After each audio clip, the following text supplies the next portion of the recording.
আসলে সৎ হও, তুমি এখনই কোথায় আছো সেটা নিয়ে। তোমার ফোনটা দেখো, ওই কালো স্ক্রিনটা দেখো। আজকে তোমার কতটা জীবনশক্তি ওই স্ক্রিনটা চুষে নিয়েছে।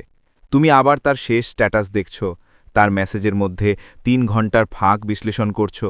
আবার তোমার শেষ মেসেজটা পড়ছো, ভাবছো হয়তো বেশি ইমোজি ব্যবহার করেছো, না হয় তুমি খুব আগ্রহী শোনাচ্ছ, না হয় কিছুই বলাই ভালো হতো। নিজেকে বলো, তুমি তো শুধু প্রেমে পড়েছ। বন্ধুদেরও বলো, তুমি তো শুধু সম্পর্কের জন্য লড়াই করছো।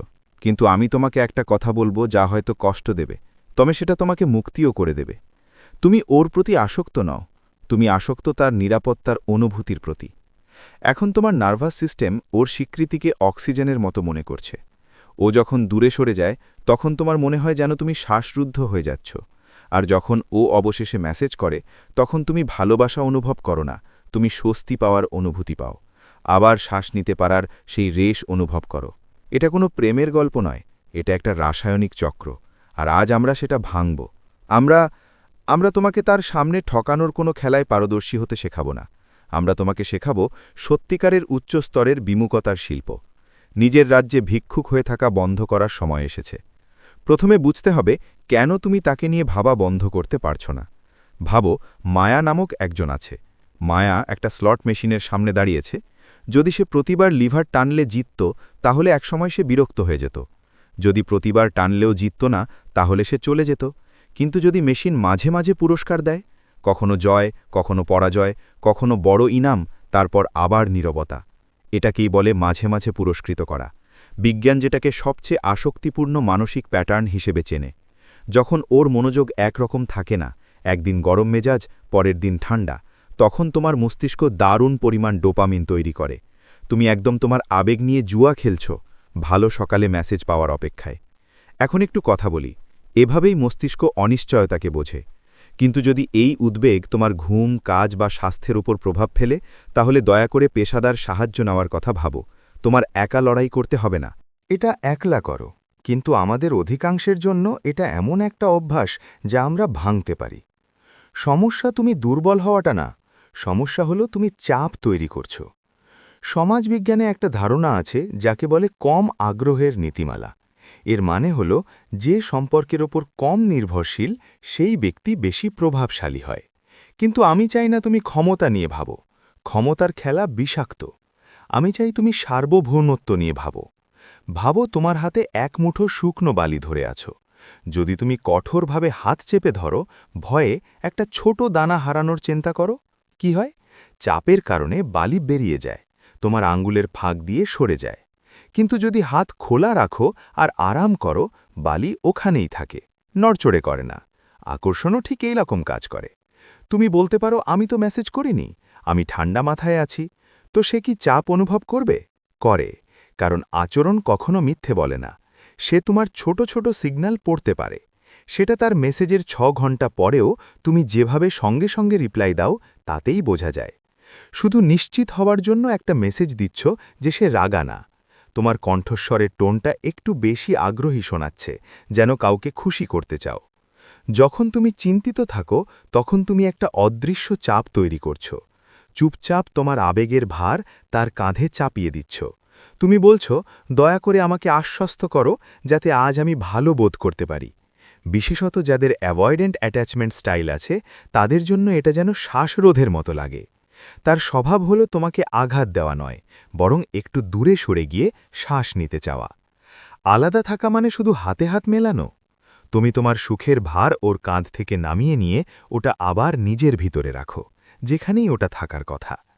তো আমরা কিভাবে আসলে এই পরিবর্তনটা আনব? এটা শুরু হয় তোমার পরিচয় থেকে। আবার দেখি আমাদের চরিত্র মায়াকে। মায়া ডেটিং জগতে ঢুকে পড়ে ঠিক এমনই, যেমন একটা সংগ্রামী অভিনেত্রী অডিশনে যায়। সে ঘরে ঢুকতে গিয়ে নার্ভাস হয়, সে ওর রিজিউমে দেয়, সে পারফর্ম করে, ভাবতে থাকে, আমি কি ঠিক কথা বলেছি? আমার ড্রেসটা কি সুন্দর দেখাচ্ছে? বিচারকটা আমার মতো, এটাই পিকমি মাইন্ডসেট। এটা আকর্ষণ নষ্ট করে, কারণ এটা ছেলেটাকে পেডেস্টালে বসায়। যে ডিট্যাচড থাকে সে কখনো অডিশন দেয় না, সে রুমে ঢোকে যেন সে নিজেই কাস্টিং ডিরেক্টর। ভাবো একজন টপ লেভেলের মুভি ডিরেক্টর, তার কাছে বাজেট আছে, ভিশন আছে আর স্ক্রিপ্টও আছে। যখন সে কোনো ছেলেকে দেখে সে চেয়ারে একটু পেছনে ঝুঁকে বসে, সে পর্যবেক্ষণ করে, সে প্রশ্ন করে না সে কি আমাকে পছন্দ করে, বরং ভাবে এই অভিনেতা কি আমার জীবনের প্রধান চরিত্রের জন্য যথেষ্ট ট্যালেন্টেড, সে কি বিশ্বাসযোগ্য নাকি আসবে না। দেরি করা, লাইন ভুলে যাওয়া আর আমার প্রোডাকশন নষ্ট করা, পার্থক্যটা বুঝতে পারছো? অডিশনার স্বীকৃতি চায়, ডিরেক্টর মূল্যায়ন করে। এই মুহূর্ত থেকে পার্ট পাওয়ার চেষ্টা বন্ধ করো, শো চালানো শুরু করো। এখন কাজের ধাপগুলো শুরু করি। আমরা এই শক্তি গড়ি 3টে লেভেলে। লেভেল 1, শারীরিক আলাদা হওয়া, রেসপন্স ল্যাডার। এটা আচরণগত, ওটাই ও দেখে। সবচেয়ে বড় ভুল হলো চুপ থাকাকে সাজা হিসেবে ব্যবহার করা, এটা ম্যানিপুলেটিভ। আসল আলাদা হওয়া হলো অগ্রাধিকার কমানো। তুমি ওকে উপেক্ষা করছো না, তুমি শুধু নিজের জীবনকে প্রাধান্য দাও। রেসপন্স ল্যাডার ইউজ করো। সিনারিও এ, সে 11টায় একটা কমপ্লেক্স না এমন মেম বা উইট পাঠায়। আগের তুমি মুহূর্তেই রিপ্লাই দিতে, এখন তোমার ডিট্যাচড তুমি সে এনার্জির থেকে 10% কম এনার্জি দিয়ে রেসপন্ড করো। সত্যিই বোর হলে রিপ্লাই দাও, হয়তো কাল। অলস আচরণকে তোমার উচ্চমানের অ্যাটেনশন দিয়ে পুরস্কৃত করো না, এটা কোনো শাস্তি না, এটা নিজেকে সম্মান দেওয়া। সিনারিও বি, সে ভালো একটা ডেট প্ল্যান করে বা চিন্তাশীল কোনো প্রশ্ন করে। তোমার ডিট্যাচড তুমি উষ্ণভাবে রেসপন্ড করো, তুমি রিসেপটিভ কিন্তু কাজ আগে শেষ করো। তুমি তাকে শেখাও যে যতই সে গুরুত্বপূর্ণ কথা, সে তোমার জগতের একমাত্র মানুষ না। পরিস্থিতি সি, সে তোমাকে উত্তেজিত করে, হঠাৎ বাতিল করে বা রুক্ষ কিছু বলে। নিয়মটা হলো কখনোই যোগাযোগ করো না যখন তোমার স্নায়ুতন্ত্র উত্তেজিত অবস্থায় থাকে। যদি তোমার হাত কাঁপছে, মুখ গরম লাগছে বা হৃৎস্পন্দন বেড়ে গেছে, তাহলে টাইপ করো না, ফোনটা নিচে রেখে দাও, এক রাত ঘুমাও। নীরব থাকা ভালো পস্তাবার মতো আবেগপূর্ণ লম্বা মেসেজের চেয়ে। দ্বিতীয় স্তর, মানসিক বিচ্ছিন্নতা, 60 সেকেন্ডের নিয়ম। এখানেই মায়া সাধারণত ব্যর্থ হয়। সে মেসেজ করা বন্ধ করে দেয়, প্রথম স্তর, কিন্তু সে সময় কাটায় 5 ঘন্টা তার ইনস্টাগ্রাম চেক করা। এটা আসল বিচ্ছিন্নতা না, তার শরীর দূরে থাকলেও মন এখনও তার পেছনে ছুটছে। যখন অবসেশন বাড়ে তখন 60 সেকেন্ডের প্রোটোকল ব্যবহার করো। 15 সেকেন্ড শ্বাস নাও, 4 সেকেন্ড ধরে শ্বাস নাও, 4 সেকেন্ড ধরে রাখো, 6 সেকেন্ড ধরে ধীরে ধীরে ছাড়ো। তোমার শরীরকে বলো তুমি নিরাপদ। প্রশ্ন 5টা করো। নিজেকে জিজ্ঞেস করো, আমি কি ভালোবাসা খুঁজছি নাকি ডোপামিনের জন্য এই টান অনুভব করছি। 40 সেকেন্ডের পিভাট, শারীরিকভাবে কিছু করো, 20টা স্কোয়াট করো, মুখ ধুয়ে নাও, একটা বই খুঁড়ে পড়ো। তোমাকে নিজের মস্তিষ্কের ফোকাস হাতেই সরাতে হবে, ওর থেকে নিজেকেই ফিরিয়ে আনতে হবে। লেভেল 3, আবেগগত বিচ্ছিন্নতা, পুরো মেনে নেওয়া।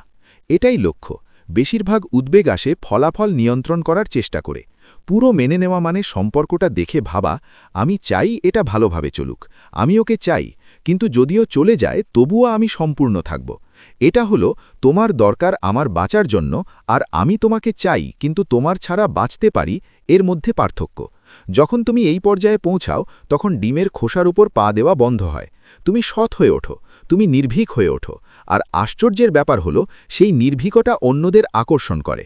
একটা দ্রুত প্রশ্ন, কোন স্তরে? তুমি এখন ঠিক কোথায় আটকে গেছ? তুমি কি শারীরিকভাবে তার ফোন চেক করতে চাও, মানে লেভেল 1, নাকি মানসিকভাবে ওর জন্য পাগল হয়ে গেছ, লেভেল 2? কমেন্টে জানাও। আসল কথা হলো, যখন তুমি সত্যি সত্যি ছাড় দাও, সেটা খেলাধুলা না করে আসলেই ছেড়ে দাও, তখন একটা শূন্যতা তৈরি হয়। ভাবো তো, মাসের পর মাস তুমি ওর দিকে এনার্জি দিচ্ছ, ধাওয়া করছো, চিন্তা করছো, আর সে পিছনে হেঁটে দাঁড়িয়ে আছে তোমার এই এনার্জির ঢেউয়ের উপর আরাম করে। কিন্তু তুমি যখন ছেড়ে দাও তখন তোমার এনার্জি ফিরে আসে, দড়িটা ঢিলে হয়ে যায়। হঠাৎ সে অনুভব করে ফাঁকা জায়গাটা, সে নীরবতা অনুভব করে, আর প্রকৃতি শূন্যস্থান পছন্দ করে না। যদি এবং কেবল যদি তার সত্যিকারের অনুভূতি তোমার জন্য থাকে, সে স্বাভাবিকভাবেই সেই জায়গাটা পূরণ করার জন্য এগিয়ে আসবে। সে ভাববে তুমি কি করছো, সে তোমার পেছনে পড়বে। কিন্তু এখানে একটা কথা বলতে হবে, যদি তুমি নিজেকে আলাদা করো আর সে ফিরে না আসে, যদি সে শুধু হারিয়ে যায়, তাহলে অভিনন্দন, তুমি তাকে হারাওনি। তুমি শুধু 2 জনের জন্য যত্ন নেওয়া বন্ধ করে দিয়েছ। তুমি সেই পুরুষকে ধরে রাখার চেষ্টা করা বন্ধ করে দিয়েছ যেটা আগেই চলে গিয়েছিল। আলাদা থাকা তোমাকে রক্ষা করে, যেভাবেই হোক। এটা তাকে তোমার কাছে নিয়ে আসে বা তোমার সময় বাঁচায় বছরের পর বছর নষ্ট হওয়া থেকে। আমি তোমাকে একটা ছবি দেখাতে চাই। ভাবো, তোমার জীবন একটা সুন্দর বাড়ির মতো। যে নারীর মন উদ্বিগ্ন, সে দরজায় দাঁড়িয়ে সেটাকে আটকে রেখেছে। যারা বের হতে চায় তাদের ধরে রেখে বাঁচার জন্য অনুরোধ করে, সে কষ্টে ভুগছে। আর যে নারী নিজেকে আলাদা করে নিয়েছে, সে বাড়ির ভিতরে, সে আগুনের যত্ন নিচ্ছে দরজাটা পুরো খুলে আছে সে বের হওয়ার পথ আটকে দেয় না দৌড়ে পালানোদের পেছনে যায় না সে জানে তার বাড়ি একটা আশ্রয়স্থল সে জানে যে কেউ চলে যাচ্ছে মানে হচ্ছে কেউ আরও মিল খাওয়ানো এসে তার জায়গা নিচ্ছে গন্তব্য হও বিরতির স্থান নয় ভিডিওটা দেখার জন্য ধন্যবাদ স্টোইক মাইন্ডসেট ফর উইমেন চ্যানেলটা সাবস্ক্রাইব করুন এবং আমাদের সঙ্গে থাকুন ধন্যবাদ